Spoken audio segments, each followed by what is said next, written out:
तो हेलो बच्चों, कैसे हो आप सभी। स्वागत है आप सभी का एक बार फिर से मेरे YouTube चैनल बायोनेक्टर्स एजुकेशन फाउंडेशन में। तो बच्चों, आज की वीडियो के अंदर हम बात करने वाले हैं आपकी एनओ सिग्नलिंग के बारे में, जिसे आप नाइट्रिक ऑक्साइड सिग्नलिंग के बारे में भी जानते होंगे। जब आप सीएसआर नेट का सिलेबस कंप्लीट करते हो तो उस सिलेबस में एक यूनिट है बेसिकली सेल बायोलॉजी। उस सेल बायोलॉजी की यूनिट में एक सब टॉपिक दिया हुआ है सेल सिग्नलिंग के बारे में। तो वो जो सेल सिग्नलिंग है उसमें काफी तरीके की सेल सिग्नलिंग आती है। जैसे हम बात करें इंसुलिन सिग्नलिंग के बारे में कि इंसुलिन मॉलिक्यूल किस तरीके से वर्क करता है आपकी बॉडी के अंदर। और जब हम बात करते हैं आरटीके सिग्नलिंग की या फिर हम जैकस्टेट पाथवे की, ग्रोथ फैक्टर सिग्नलिंग की कि ग्रोथ हार्मोन्स वगैरह किस तरीके से वर्क करते हैं, उसी तरीके से आप उस सब टॉपिक के अंदर एक और सिग्नलिंग दी गई है। उसका नाम है आपका नाइट्रिक ऑक्साइड सिग्नलिंग या फिर आप एनो सिग्नलिंग के नाम से भी उसे जानते हो। ये एनो मॉलिक्यूल क्या है? ये बेसिकली गैसियस मॉलिक्यूल है और ये किस तरीके से आपकी बॉडी में क्या इफेक्ट डालता है, उसी सिग्नलिंग को आज हमें समझना है। तो चलिए फटाफट से समझते हैं कि एक्चुअल में नाइट्रिक ऑक्साइड सिग्नलिंग क्या है। इस वीडियो के एंड में बने रहिए, आप लोगों को पता लगेगा कि जो सिल्डेनाफिल सॉल्ट कंटेनिंग जो ड्रग्स हैं बेसिकली जो मार्केट में डिफरेंट डिफरेंट ट्रेड नेम के हिसाब से अवेलेबल हैं, वो एक्चुअल में किस तरीके से वर्क करती है, वो किस सिग्नलिंग पाथवे को अचीव करती हैं और उनका मैकेनिज्म क्या होता है, वो किस मैकेनिज्म के थ्रू आपकी बॉडी में अपना एक्शन परफॉर्म करेंगी। तो उन सब चीजों के बारे में आज हम बात करने वाले हैं। तो चलिए फटाफट से बढ़ते अपनी वीडियो की तरफ। तो सबसे पहले वीडियो की तरफ बढ़ने से पहले एक डिस्क्लेमर दे दूं कि ये जो वीडियो है ये बेसिकली एजुकेशन पर्पस के लिए बनाई गई वीडियो है। अगर किसी को भी हेल्थ एडवाइस चाहिए या फिर कोई प्रेस्क्राइब मेडिसिन चाहिए तो कृपया करके वो एक अच्छे डॉक्टर के पास जाइए और उनसे अपनी हेल्थ एडवाइस लीजिए और उनसे प्रेस्क्राइब मेडिसिन ही यूज कीजिए। तो चलिए फटाफट से समझते हैं अपनी एनो सिग्नलिंग के बारे में। एनो सिग्नलिंग के बारे में जानने से पहले हमें पता होना चाहिए कि एनो क्या है। ये बेसिकली एक नाइट्रिक ऑक्साइड गैसियस मॉलिक्यूल है। बेसिकली गैसियस नेचर है, गैस है, मोटा मोटी आपको ये समझना है, गैस है। ये गैसियस मॉलिक्यूल हमारी बॉडी के अंदर क्या करती है? ये हमारी बॉडी के अंदर बेसिकली ब्लड वेसल्स को डायलेट करती है, यानी कि मेडिकल टर्म्स में अगर हम बात करें तो ये करेगी वैसोडाइलेशन। वैसोडाइलेशन, ये वैसोडाइलेशन का मतलब क्या है? कॉमन भाषा में समझो, बहुत ही सरल भाषा में, आपकी जो ब्लड वेसल्स होती है ना, उनके डायमीटर्स को बढ़ा देती है। डायमीटर कहने का मतलब है कि उनको काफी ज्यादा ब्रॉड कर देती है, उनको एक्सपेंड कर देती है, जिनमें से जो ब्लड है वो बहुत इजीली फ्लो होने लगता है। ठीक है, क्योंकि ब्लड ब्लड वेसल्स अगर छोटी हैं, उनमें से ज्यादा ब्लड फ्लो हो रहा है तो बेसिकली ब्लड प्रेशर को हाई करता है। वहां पे इस कंडीशन में फॉर एग्जांपल यहां पर क्या है, डायमीटर काफी लो है, डायमीटर काफी ज्यादा लो है, लेकिन यहां पर डायमीटर काफी ज्यादा हाई है, काफी ज्यादा हाई। ठीक है, क्योंकि आप लोगों को दिख रहा होगा कि ये काफी ज्यादा ब्रॉड है, ठीक है, चौड़ा है, और ये काफी ज्यादा शॉर्ट है। तो बेसिकली ये जो फंक्शन है वैसोडाइलेशन का, और भी बहुत सारी ड्रग्स हैं जो वैसोडाइलेशन करती हैं, लेकिन यहां पर हम बात करने वाले हैं जो सिग्नलिंग है हमारी, उस हिसाब से बात करेंगे। तो एनो गैस क्या करती है? बेसिकली वैसोडाइलेशन करती है। आपकी बॉडी के अंदर जो एनो गैस है माइक्रोमोलर कंसेंट्रेशन में ऑलरेडी प्रेजेंट होती है, ये हार्मफुल नहीं होती है। लेकिन जब आप इसे एक्सटर्नली बाहर एनवायरमेंट से इनहेल करते हो और जब एक्सेस अमाउंट हो जाता है तो ये हमारी बॉडी के लिए काफी ज्यादा टॉक्सिक बिहेव करती है, टॉक्सिक बेसिकली हो जाती है। इसकी टॉक्सिसिटी किस तरीके से हम बात कर सकते हैं इसकी टॉक्सिसिटी के बारे में? जो आपकी हीमोग्लोबिन होता है ना, जो आपका ब्लड है, बेसिकली ब्लड कंटेन करता है आरबीसी को, और आरबीसी के पास क्या होता है? आपका हीमोग्लोबिन यानी कि एचबी। अब एक हीमोग्लोबिन मॉलिक्यूल पर जब ऑक्सीजन बाइंड करता है, ऑक्सीजन बाइंड करेगा, तो ये एनो सिग्नलिंग क्या करेगी? Nitrogen gas, nitric oxide gas basically haemoglobin के साथ बाइंड होने लग जाएगी, और आपकी ये जो बाइंडिंग है haemoglobin and oxygen binding capacity आपकी बहुत डाउन होने लग जाएगी, यानी कि आपकी ऑक्सीजन प्रॉपर वे में डिफरेंट डिफरेंट सेल्स में डिफरेंट डिफरेंट पार्ट्स तक ट्रांसपोर्ट नहीं हो पाएगी, जिसकी वजह से जो हार्मफुल टॉक्सिक मेटाबोलाइट है वो आपकी बॉडी के अंदर एक्यूमुलेट होने लगेंगे, और एक्यूमुलेट होने से काफी ज्यादा टॉक्सिक इफेक्ट आपकी बॉडी पर डेवलप होने लगे। तो बेसिकली क्या करती है एनो गैस? ये आपकी haemoglobin and oxygen binding capacity को रिड्यूस करती है, कैपेसिटी को रिड्यूस करती है, यानी कि बहुत ही कम, सॉरी, कैपेसिटी को बहुत ही रिड्यूस करती है। ओके, सही है। तो ये जो बातें आपको बताई हैं यहां पर नाइट्रिक ऑक्साइड के बारे में, ये आपको ध्यान रखनी है। कि नाइट्रिक ऑक्साइड कौन सी सेल्स के अंदर बेसिकली बनती है या फिर कौन सी सेल पर इफेक्ट डालती है, उसके बारे में भी हम थोड़ा सा समझ लेते हैं। देखो, नाइट्रिक ऑक्साइड एक्चुअल में जो डेवलप होती है ये बहुत सारी सेल्स के अंदर डेवलप होती है, लेकिन यहां पर हम जो बात करेंगे बेसिकली एंडोथीलियल सेल्स की बात करेंगे। Endothelial cells, endothelial cells. और ये इफेक्ट कहां डालती है? इनका प्रोडक्शन, प्रोडक्शन के बारे में ध्यान रखना, प्रोडक्शन कहां होगा? एंडोथेलियल सेल्स में। दूसरी बात, ये जो इफेक्ट है, इफेक्ट डालेंगे बच्चों आपके स्मूथ मसल सेल्स पे, मसल सेल्स पे इफेक्ट। तो ये बात आपको ध्यान रखनी है। ये जो नाइट्रिक ऑक्साइड गैस है, ये एक्चुअल में एक तरीके की आपकी बॉडी के लिए जरूरी भी होती है कुछ कुछ केसेस में, जैसे जब ये माइक्रोमोलर कंसंट्रेशन है, तो इस समय ये बॉडी के अंदर काफी ज्यादा हेल्पफुल रहती है, बॉडी के अंदर वैसोडाइलेशन परफॉर्म। ये जो नाइट्रिक ऑक्साइड है एक्चुअल में ये बेनिफिट्स भी हैं इसके, नाइट्रिक ऑक्साइड के। अगर हम एक बेनिफिट्स की बात करें, जैसे यहां पर हमें एक बेनिफिट के बारे में पता चला वैसोडाइलेशन के बारे में। ये नाइट्रिक ऑक्साइड गैस जो होती है, ये बेसिकली बेनिफिट्स तब भी काम करती है जब आपने एक ड्रग सुना होगा, जब जब किसी को माइनर हार्ट अटैक वगैरह आता है तो उसे सबलिंगुअली एक ड्रग दी जाती है। वो जो सबलिंगुअल ड्रग दी जाती है, जो जीभ के नीचे रखने के लिए जो ड्रग दी जाती है, बेसिकली वो क्या होती है, नाइट्रोग्लिसरीन होती है, नाइट्रोग्लिसरीन। ये नाइट्रोग्लिसरीन क्या करती है, ये बेसिकली इमीडिएटली नाइट्रोजन गैस को, नाइट्रिक ऑक्साइड गैस को रिलीज करवाएगी। और नाइट्रिक ऑक्साइड गैस जब रिलीज होगी तो एकदम क्विक क्विक सेकंड्स में, सेकंड्स तो नहीं, आप मान लीजिए अप्रोक्सीमेटली 10 मिनट्स के अंदर उसे वैसोडाइलेशन उसकी बॉडी में परफॉर्म हो जाएगा। वैसोडाइलेशन हो जाएगा तो बेसिकली जो ब्लड प्रेशर है वो काफी ज्यादा लो हो जाएगा। तो चलिए अब हम बात करते हैं आपकी नाइट्रिक ऑक्साइड सिग्नलिंग के बारे में। नाइट्रिक ऑक्साइड सिग्नलिंग परफॉर्म करने से पहले आपको थोड़ा बहुत पता होना चाहिए कि जैसे एंडोथेलियल सेल्स या फिर स्मूथ मसल सेल्स बेसिकली कहां कहां प्रेजेंट होते हैं। देखो, स्मूथ मसल सेल्स जो होती हैं वो आपकी बहुत सारी जगह पे प्रेजेंट होती है, लेकिन मेनली वो कहां पे प्रेजेंट होती हैं, ऐसे दो पार्ट्स हैं। एक है आपका पीनस में और दूसरा है आपके लंग्स में। लंग्स के अंदर भी आपके स्मूथ मसल सेल्स होते हैं और आपके पीनस में भी बहुत ही लार्ज अमाउंट में आपके स्मूथ मसल सेल्स वहां पर रहते हैं। देखो, अब ये स्टार्टिंग कहां से होती है, सबसे पहले नाइट्रिक ऑक्साइड का जनरेशन के बारे में पढ़ेंगे और फिर उसके बाद उसके इफेक्ट के बारे में पढ़ेंगे, क्योंकि हमने लास्ट स्लाइड के अंदर ही डिस्कस करा कि उसका जो इफेक्ट है वो हमें देखने के लिए कहां मिलेगा, स्मूथ मसल सेल्स के अंदर, और उसका जो प्रोडक्शन होगा वो हमें कहां देखने के लिए मिलेगा, एंडोथेलियल सेल्स।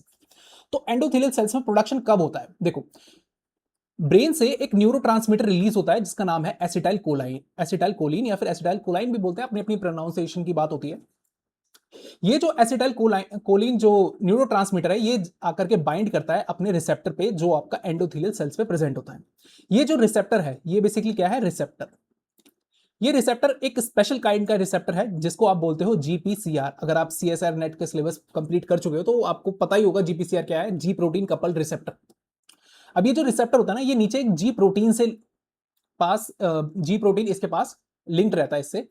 ये है जी प्रोटीन, ये रिप्रेजेंट कर रहा है जी प्रोटीन को। वैसे एक्चुअल में इसका जो डायग्राम होता है वो काफी ज्यादा अलग होता है, ठीक है, आप रेफरेंस बुक की बात करेंगे तो उनमें अलग दे रखा होगा, यहाँ पे केवल समझाने के लिए आपको बता रहा हूं। ये जो जी प्रोटीन है इसकी 3 सब यूनिट होती है, यानी कि 3 यूनिट से मिलकर के बना होता है।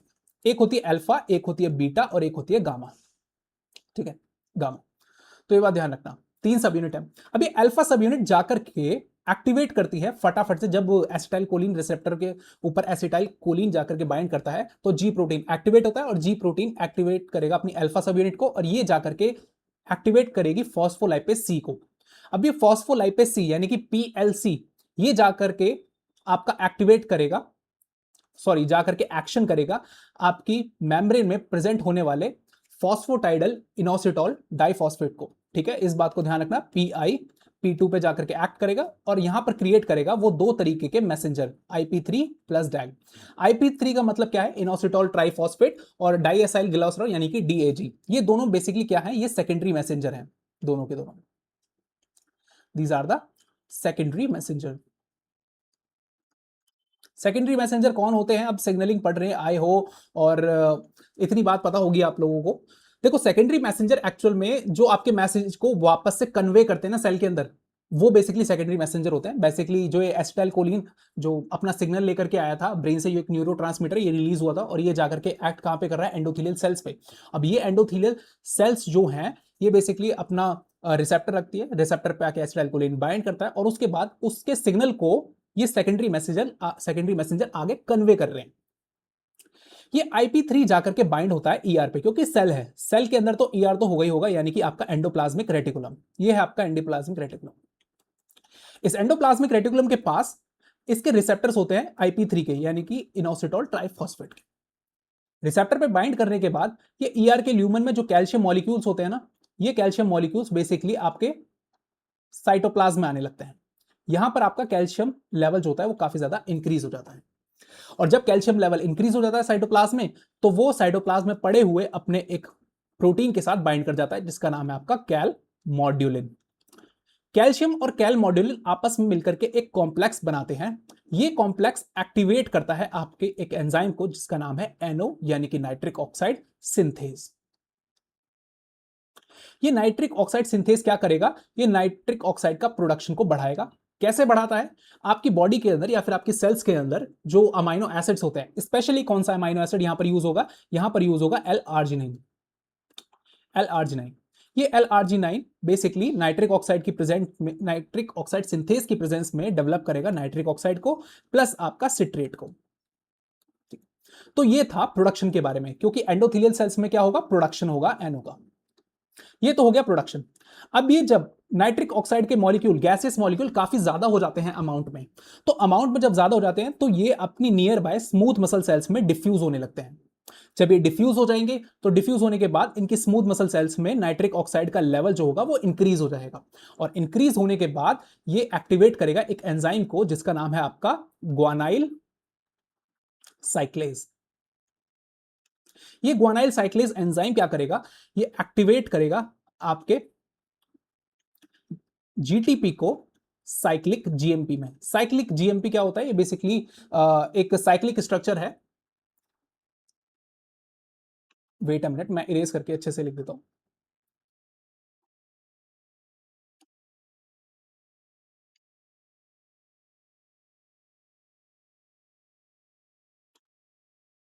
ये है आपका जीटीपी और फिर उसके बाद है आपका जीएमपी। ठीक है, साइक्लिक जीएमपी। तो साइक्लिक जीएमपी में कन्वर्ट कर देता है कौन? ग्वानाइल साइक्लेज।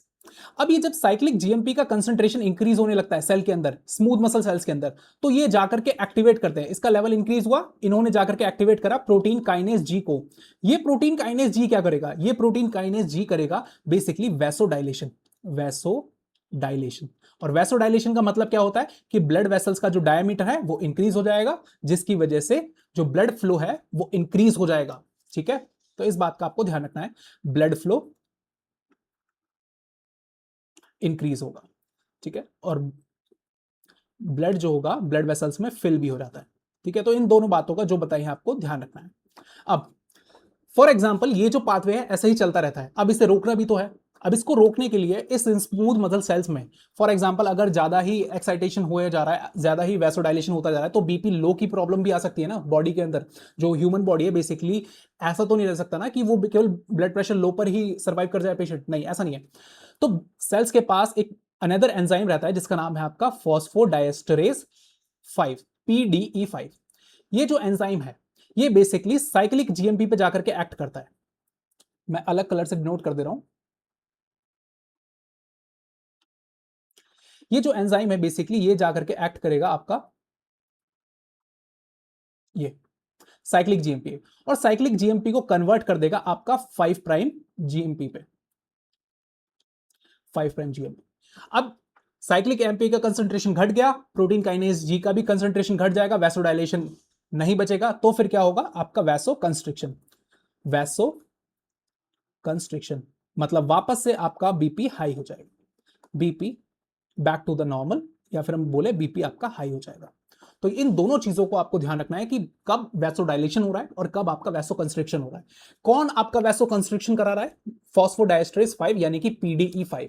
ठीक है, और कौन आपके ब्लड प्रेशर को डायलेट कर रहा है यानी कि बीपी लो करवा रहा है? ये करवा रहा है साइक्लिक जीएमपी, या फिर हम एनओ की बात करें, या फिर आप प्रोटीन काइनेज जी बोल रहे हो, कोई सा भी प्रोटीन इस पूरी सिग्नलिंग मॉलिक्यूल के अंदर जो अवेलेबल आपको दिख रहा है वो क्या करा रहा है? बेसिकली वैसोडाइलेशन को कॉज करा रहा है, बस एक्सेप्ट फॉस्फोडाइएस्टरेज 5। इसका नाम मैं लिख दे रहा हूं यहां पर, फॉस्फोडाइएस्टरेज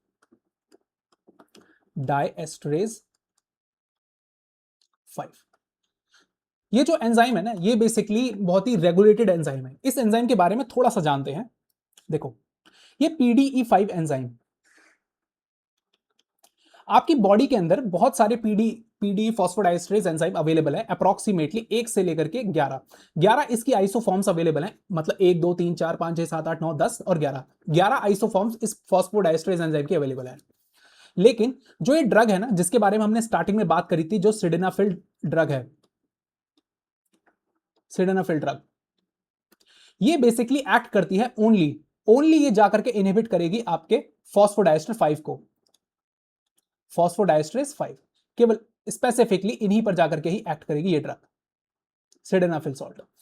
अब बहुत सारी ड्रग मार्केट में अवेलेबल है इसी सॉल्ट के साथ, यानी कि सिडेनाफिल ड्रग के साथ अवेलेबल है। जैसे आपने नाम सुना होगा मैनफोर्स 25, मैनफोर्स 50 या फिर मैनफोर्स 100, या फिर आपने विगोरा का नाम सुना होगा, या फिर पी फाइजर की भी एक ड्रग आती है। बहुत सारी ड्रग्स है मार्केट में, मैं सभी के नाम मुझे याद भी नहीं है, और बहुत सारी ड्रग है जिनके अंदर सिडेनाफिल सॉल्ट्स प्रेजेंट होते हैं। अब ये जो सिडेनाफिल कंपाउंड है ये कहां पे एक्ट करता है, ये बेसिकली फॉस्फोडाइस्टरेस 5 को ब्लॉक कर देगा, इसकी एक्टिविटी को ब्लॉक कर देगा। इसकी एक्टिविटी ब्लॉक हो जाएगी तो क्या होगा बॉडी के अंदर, तो बेसिकली साइक्लिक जीएमपी का लेवल आपका इंक्रीज हो जाएगा, जिससे प्रोटीन काइनेज जी आपका अवेलेबल होगा, इंक्रीज रहेगा, और जिससे वैसोडाइलेशन परफॉर्म होगा। वैसोडाइलेशन परफॉर्म होने से क्या होगा, वैसोडाइलेशन परफॉर्म होने से आपकी जो ब्लड वेसल्स हैं, ब्लड वेसल्स डायमीटर उनका बड़ी बड़ी हो जाएंगी, एक्सपेंड हो जाएंगे, ब्लड वेसल्स एक्सपेंड लिख दे रहा हूं यहां पे, एक्सपेंड हो जाएंगी, जिसकी वजह से ब्लड फिल होगा। ठीक है, तो ये बात आपको ध्यान रखनी है। अब मैंने आपको बताया था कि ये कहां पे प्रेजेंट होते हैं। अब फॉस्फोडाइस्ट्रेज एंजाइम कहां प्रेजेंट है, फॉस्फोडाइस्ट्रेज 5 कहां प्रेजेंट है, ये प्रेजेंट है आपके स्मूथ मसल सेल्स में। अब ये स्मूथ मसल सेल्स कहां कहां प्रेजेंट होती है, सबसे ज्यादा कहां पे होती है, सबसे कम कहां हमें देखने के लिए मिलती है, उसके बारे में थोड़ी सी चर्चा कर लेते हैं। मतलब जहां पर सिडेनाफिल ड्रग एक्ट कर रही है वहीं पर फॉस्फोडाइस्ट्रेस 5 प्रेजेंट है, यानी कि वहीं पर स्मूथ मसल सेल्स प्रेजेंट है। तो मेरे कहने का मतलब आप लोग समझ गए होंगे, यानी कि सिडेनाफिल ड्रग जहां पर एक्ट करेगी वो जो बॉडी ऑर्गन्स हैं वो कौन कौन से हैं। सबसे पहले हम बात करते हैं पीनस के बारे में। पीनस के अंदर जब हम एक पीनस का डायग्राम देखते हैं तो यहां पर अगर हम इसका क्रॉस सेक्शनल व्यू बनाएं, एक क्रॉस सेक्शनल व्यू बनाते हैं, तो ये बेसिकली कुछ इस तरीके का हमें देखने के लिए मिलता है। तो यहां पर ये होते हैं आपके कॉर्पोरा कैवर्नोसा, ये दो आपके कॉर्पस कैवर्नोसा होते हैं, और बी यहां पे जो नीचे की साइड होता है ये होता है बेसिकली यूरेथ्रा। ये क्रॉस सेक्शनल व्यू है, ये दोनों हैं आपके corpora corner वोसा।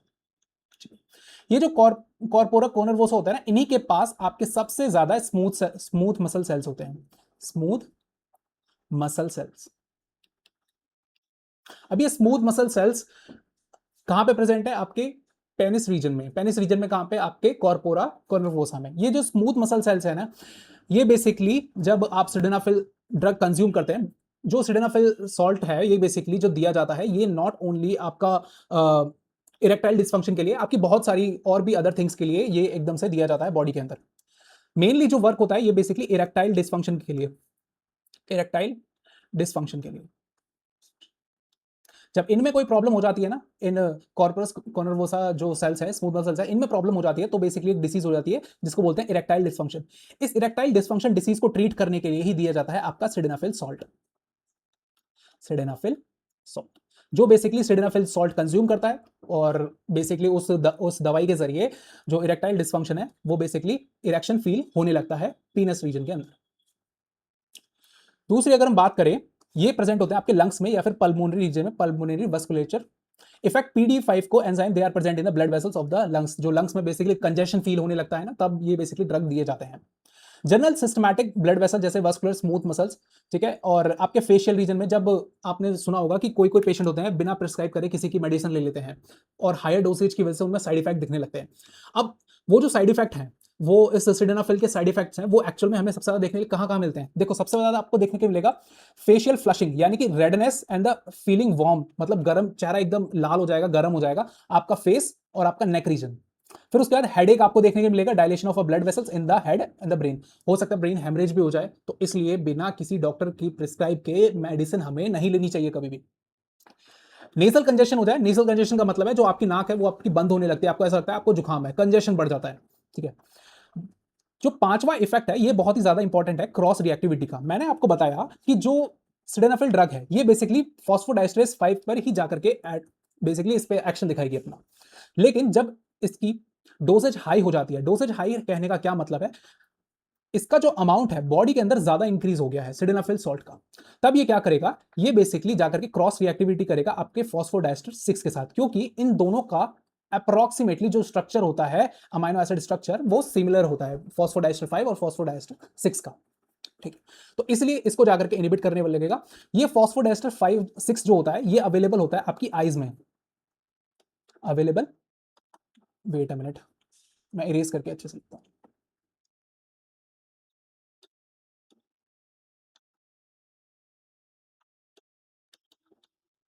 Available ice, ice के अंदर भी आपकी स्मूथ मसल सेल्स होती है, वहां पर भी आपका फॉस्फोडाइस्टर 6 रहेगा।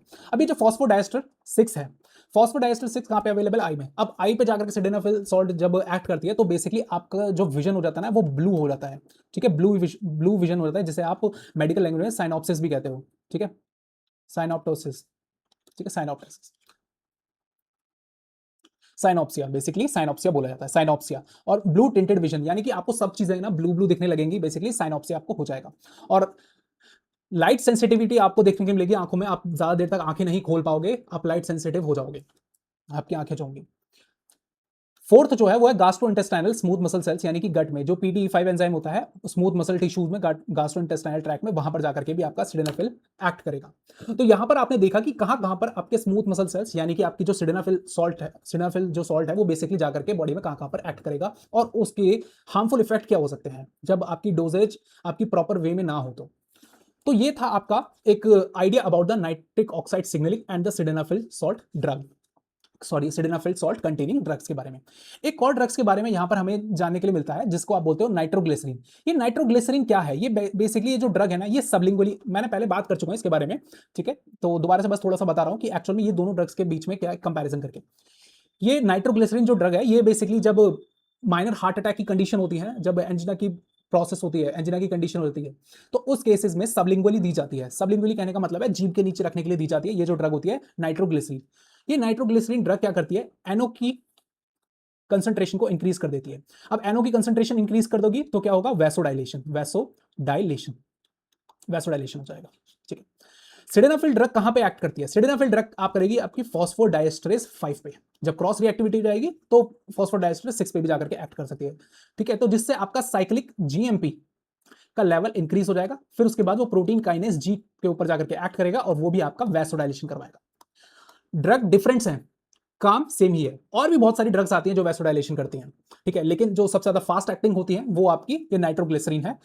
सिडेनाफिल को बेसिकली जो मैकेनिज्म ऑफ एक्शन है उसका टाइम काफी ज्यादा रहता है, ठीक है, इसलिए जो माइनर हार्ट अटैक जैसी जो कंडीशन होती है उसमें सबलिंगुअली यही ड्रग नाइट्रोग्लिसरीन वगैरह दी जाती है। So this is all about the today's video. मिलते हैं नेक्स्ट वीडियो के अंदर और बात करेंगे आपके डिफरेंट सिग्नलिंग के बारे में और डिफरेंट काइंड कंसेप्ट के बारे में। So stay tuned with the Bionector, please like share and subscribe the Bionectors YouTube channel.